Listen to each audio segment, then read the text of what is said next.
Hello YouTube family. तो आज हम बात करने वाले हैं तमाम प्रेजेंट टेंसेस के बारे में। वीडियो शुरू करने से पहले अगर आपने चैनल को सब्सक्राइब नहीं किया है तो बिल्कुल कर लीजिए। आपको पता है 99% से ज़्यादा परसेंट लोग वो हैं जो वीडियोस देखते हैं और सब्सक्राइब नहीं करते। आई नो एंटरटेनमेंट की वीडियोस सब पसंद करते हैं, लेकिन एजुकेशन को भी प्लीज़ सपोर्ट कीजिए। Subscribe to our channel. तो प्रेजेंट सिंपल टेंस में हम यूज़ करते हैं रूटीन, हैबिट और फैक्ट्स के सेंटेंसेस। जब आप अपनी रूटीन, अपनी हैबिट्स या कोई नेचुरल फैक्ट्स बताते हैं तो हम प्रेजेंट सिंपल टेंस का यूज़ करते हैं। इसका फॉर्मूला है subject plus verb base form plus object. Subject के साथ हम वर्ब यूज़ करते हैं, उसकी बेस मतलब फर्स्ट फॉर्म। लेकिन अगर सब्जेक्ट ही, शी, इट मतलब कोई थर्ड पर्सन हो तो हम वर्ब के साथ एस भी लगाते हैं, SES और IES। जैसे कि आप सेंटेंसेस की एग्जाम्पल में देख सकते हैं, I go to work every day, मैं रोज़ाना काम पर जाता हूँ। यहाँ पर गो सिंपल है, लेकिन नेक्स्ट सेंटेंस में Tom brushes his teeth after each meal. Tom के साथ हम ब्रश लगा रहे हैं तो उसके साथ हमने ES लगाया है, क्योंकि टॉम जो है वो एक बॉय है, एक थर्ड पर्सन है और ही की जगह हम इसे यूज़ कर रहे हैं। Next, water boils at 100 degrees. पानी 100 डिग्रीज पर बॉयल होता है, ये एक फैक्ट है, राइट। इसके नेगेटिव सेंटेंस देखें तो नेगेटिव में हम क्या करते हैं, I do not go to work every day. मैंने आई के साथ चूँकि गो सिंपल लगाया था तो यहाँ पर हम सिर्फ डू नॉट लगाएंगे। लेकिन नेक्स्ट सेंटेंस में Tom does not brush his teeth after each meal, तो टॉम के साथ चूँकि हमने पॉजिटिव सेंटेंस में ब्रश के साथ ES लगाया था, यहाँ पर हम डज यूज़ करेंगे। हेल्पिंग वर्ब इसके डू एंड डज है, लेकिन आई ऑलवेज से कि इसका हेल्पिंग वर्ब सिर्फ डू है।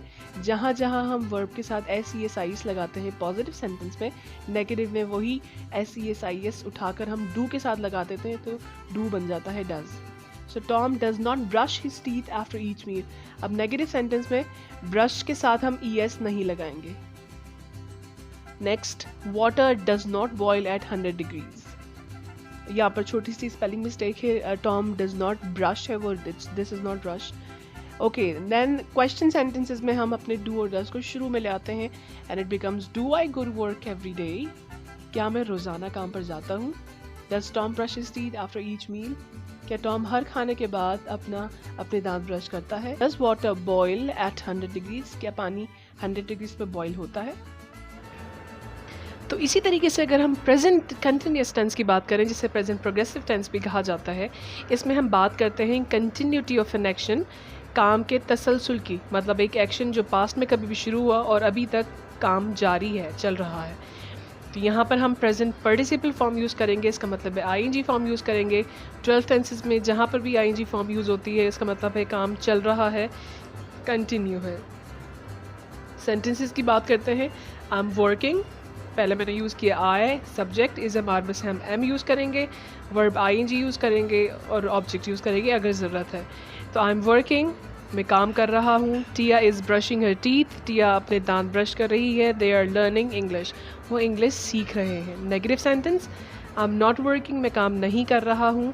टिया is not brushing her teeth, Tia अपने दांत ब्रश नहीं कर रही है। They are not learning English, वो इंग्लिश नहीं सीख रहे हैं। क्वेश्चंस की बात करें, एम आई वर्किंग, क्या मैं काम कर रहा हूँ। Is Tiya brushing her teeth, क्या टिया अपने दांत ब्रश कर रही है। आर दे लर्निंग इंग्लिश, क्या वो इंग्लिश सीख रहे हैं। Right, next present perfect tense. इसमें प्रेजेंट परफेक्ट टेंस में हम बात करते हैं उन तमाम एक्शंस की जो पास्ट में हो चुके हैं लेकिन जिसका असर हमारे प्रेजेंट पर मौजूद है। तो देख सकते हैं आप, happened in past but effects present. आपने ज़िंदगी में कोई भी एक्सपीरियंसेस किए हों उसे आप प्रेजेंट परफेक्ट में बोल सकते हैं। इसका फार्मूला है subject plus have and has plus past participle form plus object. Past participle जिसे थर्ड फॉर्म कहा जाता है। हैव एंड हैज़ हम यूज़ करते हैं, हैज़ यूज़ करते हैं हर उस जगह जहाँ पर हमने डज यूज़ किया था प्रेजेंट सिंपल में, मतलब ही, शी, इट, राइट। पहला सेंटेंस है, I have watched this movie before, मैं ये मूवी पहले देख चुका हूँ। इसका मतलब है आपके प्रेजेंट पर उसका असर है, आपने कभी भी ज़िंदगी में देखी हो, प्रेजेंट में आप उसे बता रहे हैं कि आपने वो मूवी देखी है। She has lived in Germany for 10 years, वो जर्मनी में 10 साल तक रह चुकी है। They have studied 2 foreign languages, उन्होंने 2 ज़बानें सीखी हैं। फॉरेन लैंग्वेज मतलब बाहर की ज़बानें, बैनुल अक़वामी ज़बानें। Negative very simple, I have not watch this movie before, मैंने ये मूवी पहले नहीं देखी है। She has not lived in Germany for 10 years, वो जर्मनी में 10 साल नहीं रही। They have not study 2 foreign languages, उन्होंने 2 फॉरेन लैंग्वेजेस नहीं सीखी हैं। क्वेश्चन की बात करें तो हेल्पिंग वर्ब्स अगेन वही फॉर्मेट है, शुरू में आ जाएंगे। Have I watch this movie before, क्या मैंने ये मूवी पहले देखी है। Has she lived in Germany for 10 years, क्या वो जर्मनी में 10 साल तक रही है। Have they study 2 foreign languages, क्या उन्होंने 2 फॉरेन लैंग्वेजेस सीखी हैं। अगर हम प्रेजेंट परफेक्ट कंटिन्यूस टेंस की बात करें तो आप इसके नाम से ही अंदाज़ा लगा सकते हैं कि ये कॉम्बिनेशन है 2 अलग अलग टेंसेस का, प्रेजेंट परफेक्ट और प्रेजेंट कंटिन्यूस का। प्रेजेंट परफेक्ट के हेल्पिंग वर्ब्स जो कि हैव एंड हैज़ हैं, और प्रेजेंट कंटिन्यूस की वर्ब फॉर्म जो कि आईएनजी फॉर्म है वो हम इस टेंस में यूज़ करते हैं। अगर बात करें इसके यूजेज की तो हम बात करते हैं कंटिन्यूटी ऑफ एन एक्शन, काम के तसलसल को ये भी बताता है, तो वो तो कंटिन्यूस भी बताता है, इनमें डिफरेंस क्या है। अगर आप किसी भी काम की कंटिन्यूटी की बात करें और साथ में टाइम की भी बात करें कि वो काम कब से चल रहा है, तो हम यूज़ करेंगे प्रेजेंट परफेक्ट कंटिन्यूस टेंस। ये मेन डिफरेंस है प्रेजेंट कंटिन्यूस और प्रेजेंट परफेक्ट कंटिन्यूस में। तो अगर हम इसके फॉर्मूले की बात करें, subject plus have and has plus been plus ING form plus object, जिसे प्रेजेंट पार्टिसिपल फॉर्म कहा जाता है। So I have been watching this series for 3 months, मैं ये सीरीज़ पिछले 3 महीनों से देख रहा हूँ। She has been living in Germany since 2020, वो 2020 से जर्मनी में रह रही है। अब यहाँ आप देख सकते हैं सिंस एंड फॉर का अलग अलग यूज़ है। सिंस हम यूज़ करते हैं जब भी किसी टाइम का नाम आ जाए, अगर किसी टाइम का नंबर आ जाए तो हम यूज़ करेंगे फॉर। 3 मंथ्स की जगह मैंने किसी मंथ का नाम यूज़ किया होता तो मैं यूज़ करता सिंस जनवरी, सिंस फरवरी। और इसी तरीके से अगर मैंने जर्मनी के बाद सिंस की जगह फॉर यूज़ करना है तो मुझे ईयर्स का मेंशन करना पड़ेगा, लाइक वो 3 साल से जर्मनी में रह रही है या 4 साल से रह रही है। तो नंबर यूज़ करते हैं तो हम उसके साथ फॉर यूज़ करते हैं, नाम यूज़ करेंगे टाइम का तो सिंस यूज़ करेंगे।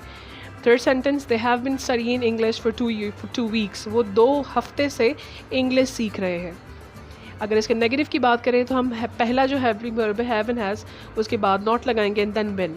आई have not been watching this series for 3 months, मैं 3 महीने से ये सीरीज़ नहीं देख रहा हूँ। She has not been living in Germany since 2020, वो 2020 से जर्मनी में नहीं रह रही है। दे have not bin studying English for 2 weeks, वो 2 वीक्स से इंग्लिश सीख नहीं रहे हैं या नहीं सीख रहे हैं। क्वेश्चन की बात करें तो हमारे हैव एंड हैज़ शुरू में आ जाएंगे, बाकी सब सेम रहेगा। Have I bin watching this series for 3 months, क्या मैं ये सीरीज़ 3 महीने से देख रहा हूँ। Has she been living in Germany since 2020, क्या वो 2020 से जर्मनी में रह रही है। Have the been studying English for 2 weeks, क्या वो इंग्लिश 2 वीक से सीख रहे हैं। सो आई होप आपको आज की वीडियो समझ में आई होगी। So don't forget to subscribe to our channel. मुझे अक्सर लोग कहते हैं कि स्टडीज़ एजुकेशन के चैनल्स नहीं चलते हैं, तो आई होप आप लोग इस चैनल को ज़रूर सपोर्ट करेंगे। So thank you so much, bye.